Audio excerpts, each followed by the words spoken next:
Welcome to Top 10 Archive. You know, we all want to find a way to keep our hard-earned money, but that always seems to come at a price. For these 10 individuals, trying to scheme their local tax system to keep their money came at a hefty price, to say the least. Number 10. Chris Tucker. It turns out there's more to Christopher Tucker than just his loud mouth, like an alleged $14 million tax bill. Back in 2013, it was reported that the fast-talking actor wasn't able to escape the long arm of the Internal Revenue Service and was slapped with a $12 million bill on which an additional $2.5 million lien was added. The ginormous amount stemmed from back taxes over a period of 7 years, though Tucker's reps are quick to deny that it was ever that large. Number 9. Willie Nelson. Having a kind face and being one of the world's most notable singers doesn't make you immune from the tax man. In 1990, Willie Nelson's property was hit with a tax lien that summed up to $16.7 million. Nelson wasn't too keen on the move, but surprisingly didn't blame the government. Instead, good old Willie sued his accounting firm who, he claims, got his money caught up in an illegal tax shelter. Negotiations saw the bill being lowered to $6 million, and, after all was said and done, though the IRS took much of what he owned, Nelson was left with his favorite guitar, Trigger. Number 8. Wesley Snipes. In 2010, Wesley Snipes went from wearing sunglasses and leather to donning prison attire when he was sentenced to 3 years behind bars for tax evasion. During a period from 1999 to 2006, Snipes had reportedly failed to file tax returns or pay any taxes on the near $38 million he had earned. Over the years, the actor had run up a tax bill of around $17 million.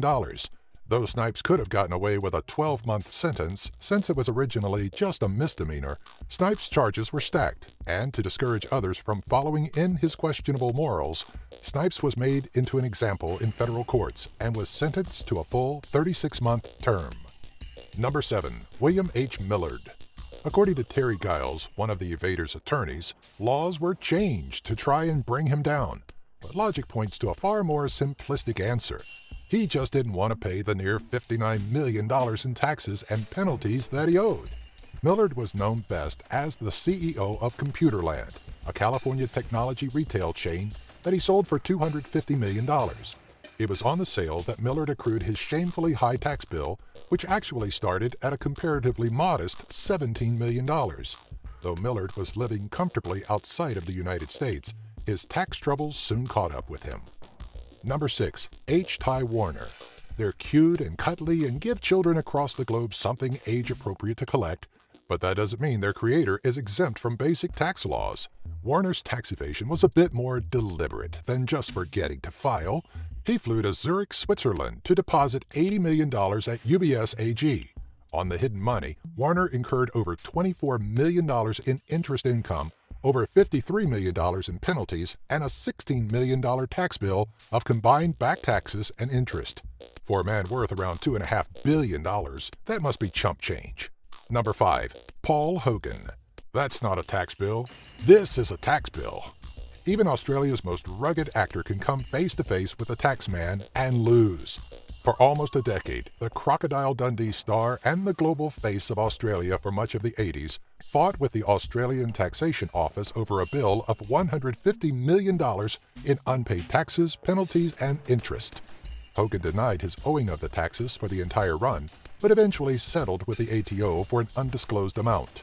According to the actor, it was the tax bill that ruined his career, not his poor choice in movies. Number 4. Walter Anderson.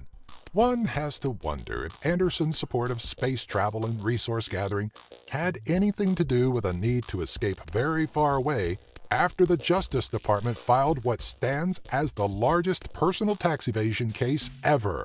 The $200 million tax bill stemmed from dealings in telecommunications and hiding money in offshore accounts, an act that the Internal Revenue Service tends to frown upon. Though he struggled to free himself from the IRS's grasp, Anderson eventually succumbed and was ordered to pay over $240 million and spent 5 of his 9-year sentence in federal prison. Number 3. Ernst & Young. If there's anyone best suited to try and get away with tax evasion, it's a company that offers tax advisory service. Ernst & Young is a London-based audit firm that was found to be in connection with 4 tax shelters between the periods of 1999 to 2004. Partners and employees of Ernst & Young had been providing 200-some clients with the know-how to avoid paying what accumulated to $2 billion in taxes. Ernst & Young settled on a $123 million payment and a non-prosecution agreement against the firm itself. The involved employees were not protected by the non-prosecution agreement, leaving them open for criminal charges. Number 2. Paul Daggerdas. It must sting quite a bit to have to fork over nearly $1.7 billion to the same tax system you spent years cheating. Paul Daggerdas was an attorney at Jenkins & Gilchrist that had been caught offering tax shelter advice. After the law firm collapsed, Daggerdas found himself slapped with criminal charges for his hand in dishing out the questionable advice. The trial lasted 7 weeks and ended with Daggerdas' conviction of conspiring to defraud the IRS and evade taxes. Along with his 15-year prison term, Daggerdas was hit with a $371 million restitution to the IRS.